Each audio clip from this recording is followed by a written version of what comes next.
आरोग्यमंत्र्यांचंही अभिनंदन करेल। अतिशय उत्तमपणे ते काम पाहताय अध्यक्ष महाराज। पण एक टेक्निकल मुद्दा त्यांच्या लक्षात आणून देतोय अध्यक्ष महाराज की आज शासनाने वेगाने मेडिकल कॉलेजेस करायला सुरुवात केली। आपल्या राज्यामध्ये 41 आता मेडिकल कॉलेज हे अध्यक्ष महाराज राज्य सरकारचे आहे, खाजगी 42 आहे, म्हणजे अभिमत आणि खाजगी। एएफएमसी पुणे 1 आणि नागपूर एम्स 1, 12,800 एमबीबीएस आपण करतोय। पण अध्यक्ष महाराज पदभरती न केल्याने एक नवीन प्रश्न निर्माण झाला। चंद्रपूर मेडिकल कॉलेजमध्ये आरोग्य विभागाचे अध्यक्ष महाराज वर्ग 1 वर्ग 2 चे कर्मचारी आहे। आरोग्य विभागाच्या सचिवाच्या मनात काय आलं माहित नाही।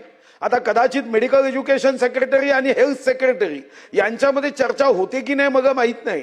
त्यांनी अचानक सांगितलं की चंद्रपूरच्या मेडिकल एज्युकेशन मध्ये जे डेप्युटेशनवर कर्मचारी अधिकारी आहेत त्यांना काढून टाका।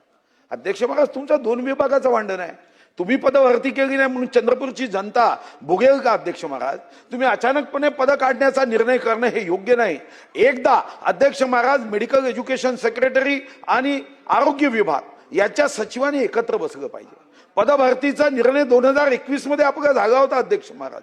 खरं तर तेव्हा 16,000 पद गट अ ब आणि 12,000 पदे गट क ड 100% भरण्याचा आपण निर्णय केला।